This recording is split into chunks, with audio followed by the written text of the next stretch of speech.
Welcome back. I watched 500 Days of Summer. My god, a boring, shallow movie that I absolutely hate, like really hate. I'm gonna rate it a 1 out of 10. So, here's what 500 Days of Summer is actually about. We have Tom, a guy who believes in true love, soulmates, and grand romantic destiny. Then we have Summer, and she is a woman he meets at work who very clearly says she doesn't believe in love and doesn't want anything serious. Now, Summer is played by Zoe Deschanel, and I already have my issues with her as an actress. I don't really like her when she's on screen. The only role that she played that I actually enjoyed her was in the TV series New Girl, so there's already that working against this movie, but fine. So we have Tom and Summer, and they start seeing each other anyway, right? The relationship drifts along, and eventually it falls apart because, well, Tom is this romantic and Summer is the exact opposite. Then the movie jumps back and forth across 500 days of that relationship, showing moments before, during, and after the breakup just to make it more confusing. That's the premise of the whole movie, and in theory, that could be interesting, I guess, kinda. But in practice, I found this movie extremely dull, predictable, and emotionally empty from start to finish.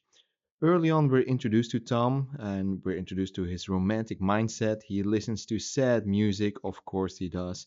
He idolizes relationships, sure he does, and immediately projects meaning onto Summer the moment that he noticed this woman. And this happens almost instantly. He doesn't even know this chick. He barely talks to her, but the movie wants you to accept that he's already hooked, which is insane. When they finally start spending time together, the movie tries very hard to convince you that this is some special connection. But look at what those early bonding scenes are actually about. Let's go through some of them. They run around IKEA pretending to be a couple living in fake apartments. They sing karaoke together. They sit in the park talking about music. And that's the foundation of this quote unquote deep relationship. The IKEA scene is especially telling here. It's shot and edited to feel quirky and adorable, like we're watching something intimate and meaningful. But they're literally play acting domestic life in a store built on fake rooms. That's pretty ironic. And the movie treats this as emotional depth. That's not romance, that's pretending.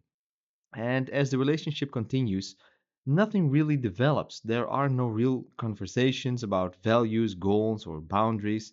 Summer repeatedly says she doesn't want anything serious, and Tom repeatedly ignores that. Well, there you go. The movie presents this as tragic misunderstanding, but it mostly just makes Tom look extremely delusional, like a total simp. Summer herself is treated less like a character and more like an idea. She isn't treated like a real person. We're supposed to accept that she's irresistibly charming and special without the movie ever earning it. She's styled to look, retro cute, almost artificially wholesome. And yeah, she looks more like a fantasy version of a woman or what a woman could or should be than a real person. So yeah, I don't know what they were trying to do. And now we have Tom. Tom isn't any better. I mean, as things go on, Tom becomes more passive, more miserable, and more whiny. Ah, he's terrible. He doesn't grow, he doesn't change, he just sulks. The movie wants this to feel relatable and heartfelt, but to me, it's extremely exhausting, to be honest. There's a fantasy musical sequence after Tom sleeps with Summer where he dances through the city. Of course, he does. It's flashy and self congratulatory. Yeah, that's how we say it. Spelling out his emotional high spelling out his emotional high instead of letting it come through naturally, which is a really weird thing to do. They just slept with each other and then you make him just go, dance around town. It's really weird. It's the movie just basically patting itself on the back for being clever, I guess. I don't know. Eventually, the relationship collapses because, well, these people obviously aren't meant to be together. It's exactly as you expect it to. And this is where the movie starts jumping more aggressively through time, jumping through these 500 days of summer, showing Tom's misery out of order to keep things, well, quote unquote, interesting, which doesn't work. The famous expectations versus reality split screen scene is a perfect example of this.